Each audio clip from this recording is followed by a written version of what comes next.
Assalamu alaikum. Je parle souvent de la lumière, c'est bien fait dans ma vie. Et là, aujourd'hui, en fait, je vais entamer un aspect sur lequel on entend tout le temps des conseils concernant le coaching personnel, par exemple. Il faut avoir la confiance en soi pour attirer les bonnes choses, pour évoluer dans le monde, pour avoir du pouvoir, pour avoir de l'attirance, pour savoir s'imposer, pour avoir de l'impact autour de soi et tout ça. On entend tout le temps la confiance en soi. Et moi, il y a un truc qui s'est vraiment amélioré dans ma vie par la grâce de la lumière Bi Baraka Sayyidina Cheikh Maulana. Et par la grâce d'Allah et de sa lumière, c'est cet aspect-là, tout simplement, c'est l'estime de soi. Et je dis bien l'estime de soi qui est très différent de la confiance en soi. Parce que lorsqu'on rentre dans cette confiance en soi, on rentre dans l'ego. C'est un aspect de l'ego. Alors que moi, je suis dans un cheminement spirituel. Et dans ce cheminement spirituel, en fait, notre maître spirituel, il nous demande de nous rabaisser notre ego et de toujours élever les autres, en fait, pour pouvoir avancer, progresser rapidement et atteindre la connaissance d'Allah, acquérir les sciences nécessaires et utiles pour cela. Donc moi, c'est l'estime de soi. J'avais une forte confiance en moi à la base et par la grâce d'Allah, la lumière a écrasé cette confiance en moi pour me redonner l'estime de moi. Et vous allez me poser la question, c'est quoi la différence entre les deux? Je vais vous dire. Avant, la confiance en moi, c'était, en fait, j'étais trop sûre de moi, j'étais trop fière. Qui que tu sois, je ne mâchais pas mes mots, je disais ce que j'avais envie de dire, où je veux le dire, à qui je veux le dire. Et cela, en fait, me faisait rentrer quelquefois dans des formes irrespectueuses envers, par exemple, mes aînés, par exemple, l'hierarchie professionnelle. Quelquefois, c'est des adultes, des parents, tu vois. Donc, c'est pas utile, en fait, la confiance en toi. Et c'est une forme de faiblesse parce qu'en fait, du moment où je n'arrive pas à rentrer à l'intérieur de moi et faire le travail nécessaire, je n'ai pas cette maîtrise de mon ego. En fait, je cherche en fait à inconsciemment en fait m'imposer sur les autres, avoir de l'autorité sur les autres pour me redonner cette confiance. Ah, je gère. Ah, moi j'ai pas peur. Ah, moi je peux faire ci, moi je peux faire ça. Moi je suis. Vous voyez ce que je veux dire? Et donc la lumière dans cette éducation dans l'école de la Tariqa Karkaria, mon maître spirituel, c'est ce qu'il a écrasé tout simplement d'abord. Et ensuite, pour me redonner l'estime de moi. Et l'estime de moi m'a amené à quoi? À devenir, par exemple, naturelle. Masha'Allah. Je ne pouvais pas, je vous ai dit, sortir sans maquillage. Je ne pouvais pas faire une vidéo sans maquillage. Vous voyez? Donc, je cherchais tout le temps, en fait, à être dans cet aspect de plaire, de paraître belle. Et donc, c'est une forme, en fait, d'être sous-estimée, de me sous-estimer, de ne pas me prendre à ma valeur, à ma juste valeur. Donc, j'ai appris à accepter ce que j'étais, à m'aimer comme j'étais. Et un exemple que je vais vous donner, en fait, c'est le fait, par exemple, un jour, j'avais un verre, j'ai bu un thé à l'intérieur, et ensuite j'ai posé le verre. Et 2 heures après, j'ai fait quelque chose et je suis venue. Mais en fait, franchement, le lavabo, il était propre. Il n'y avait pas d'ustensile. Il n'y avait aucune autre vaisselle sauf ce verre. Donc, qu'est-ce que j'ai fait? J'ai juste rincé sous l'eau, le robinet. J'ai placé, j'ai dit, ah, c'est pas pour quelqu'un d'autre, c'est pour moi. J'ai me servi mon thé et reboire. Regardez. Et je pense que certains vont se reconnaître dans ça. Et du coup, c'était l'heure de la prière. Je suis allée prier. Au moment où je priais, Masha'Allah, la lumière a apparu. Et à chaque fois que la lumière apparaît, c'est pour mettre quelque chose en évidence. Et là, et quand elle apparaît, en fait, tu as une compréhension immédiate. C'est pas que tu te mets à réfléchir. C'est soudain. Tu comprends un truc d'un coup. Et là, j'ai compris. Pourquoi? C'est quand c'est quelqu'un d'autre, je dois nettoyer le verre, le rendre propre pour le servir à boire. Mais lorsque c'est moi, c'est pas important. Je peux rincer et mettre mon thé et continuer comme j'avais déjà bu dedans. Le manque de confiance, le manque d'estime pour moi-même. Et subhanallah, Ibaraka Maulana. Et là, j'ai compris beaucoup de choses en fait par rapport à cela. Donc, l'estime de soi en fait, c'est de s'aimer, c'est de se mettre en valeur. Sayyidina Muhammad sallallahu alayhi wa sallam nous a dit Le musulman n'est pas vraiment croyant tant qu'il n'aime pas pour son prochain ce qu'il souhaite pour lui-même, ce qu'il aime pour lui-même. On est d'accord? Donc déjà, c'est un travail qui est difficile à faire. Souhaiter pour l'autre ce que tu souhaites à toi-même. En principe, l'ego veut toujours que tout soit centré sur soi. Mais si moi-même, je n'ai pas l'estime pour moi, si je ne m'aime pas moi-même, si je ne m'accorde pas de la valeur, alors que Allah m'a donné de la valeur, Muhammad sallallahu alayhi wa sallam nous l'a dit, Sayyidina Adam alayhi wa sallam, Allah a demandé dans le Coran à ce que les anges, les êtres nobles, célestes, lumineux, de se prosterner pour lui. Subhanallah. Et Maulana Mohamed Fawzi Karkari Hadassallahu Sirou, dans plusieurs coups, il nous a fait comprendre en fait l'homme, l'humain, est la créature supérieure par rapport à toutes les autres. Ensuite vient l'ange et ensuite vient le djinn. Et aujourd'hui, on voit les gens attribuer plus de peur, de crainte, de valeur à l'être le moins valeureux, c'est-à-dire le djinn, le diable, ensuite à l'ange et avant nous, l'estime de soi. Subhanallah. Donc là, je me dis, il faut y travailler. Et cette lumière, du coup, a commencé à travailler sur cet aspect-là, sur cette maladie-là à l'intérieur de moi, sur cette faiblesse-là à l'intérieur de moi.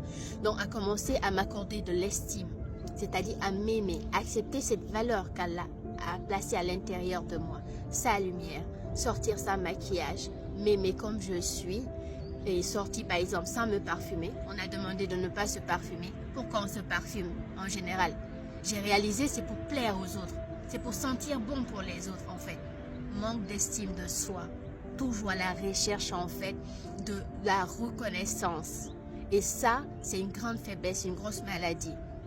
Et comme c'est interdit dans l'islam, j'ai commencé aussi à travailler tout ça en fait. Et plus tu travailles sur ces aspects, plus ton estime de soi commence à grandir. Parce que tu sais que Sayyidina Adam alayhi salam, lorsque Allah a demandé à ce qu'on se prosterne pour lui, il n'était ni parfumé, il n'était ni maquillé, il n'était ni habillé. Donc il n'avait pas tous ces tralala, tous ces armures-là, tous ces comment on dit, ces décors-là, tous ces habits de luxe et tout. Il n'avait rien de ça. Qu'est-ce qu'il avait? Seulement la lumière d'Allah, l'esprit d'Allah, la roue. C'est ce qu'il avait tout simplement. Donc je me dis pourquoi toute cette mascarade en fait, tout simplement pour chercher à plaire à quelqu'un d'autre alors que moi-même en fait je ne m'apprécie pas, je ne m'aime pas.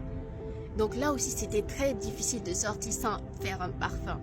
Et du coup j'ai appris à laisser aussi, ne pas le faire. Et lorsque j'ai commencé à laisser pour l'amour d'Allah, je vous promets par Allah, j'ai commencé à avoir des appréciations. Qu'Allah me pardonne, mais c'est entre Allah et moi je suis en train de parler. Les gens commençaient à me dire, mais tu sens bon, tu sens très bon. Et je disais, mais au fond de moi, je dis, subhanallah, mais je ne me suis pas maquillée.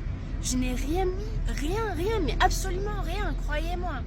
Et un jour, en fait, où ce jour-là, j'avais vraiment envie de me parfumer ce jour-là. Je sortais pour quelque chose d'important. Et je me suis retenue, j'ai dit non, je vais le faire par amour d'Allah. J'ai pas besoin de l'estime des autres. Et Allah aime ce qui est propre. Allah aime ce qui est pur. Allah aime ceux qui se purifient. Lave-toi très bien. Sois toujours propre chez toi. Toujours propre, bien soigné et tout pour l'amour d'Allah. Je dis l'odeur, c'est Allah qui donne. C'est Allah qui parfume. Et j'ai fait doua, je dis qu'Allah parfume mon âme, ya Rabbi. Et je suis sortie. Je vous jure par Allah.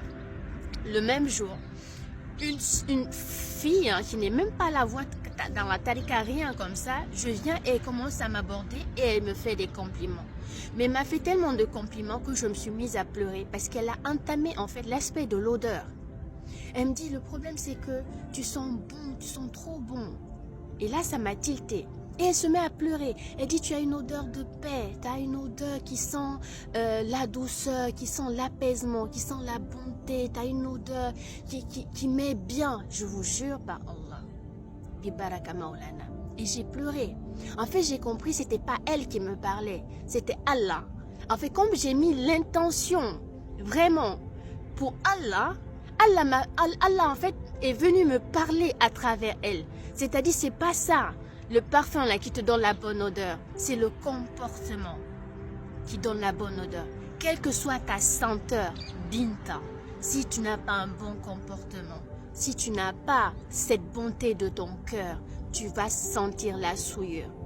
Et si tu ne te parfumes pas et qu'Allah t'accorde le bon comportement, la bonté du cœur, toujours cette lumière qui fleurit, qui grandit à l'intérieur de toi, tu vas sentir la meilleure des senteurs du monde. Parce que les gens vont le ressentir, mais autrement. Et ça m'a touché au plus profond de mon cœur. Subhanallah. Et c'est là que j'ai compris en fait beaucoup de choses. Du moment où la lumière avait commencé à travailler sur cet aspect de l'estime de moi. Et donc l'estime de moi, dans le sens où je ne me parfume plus, a évolué. Parce que le message m'a touché.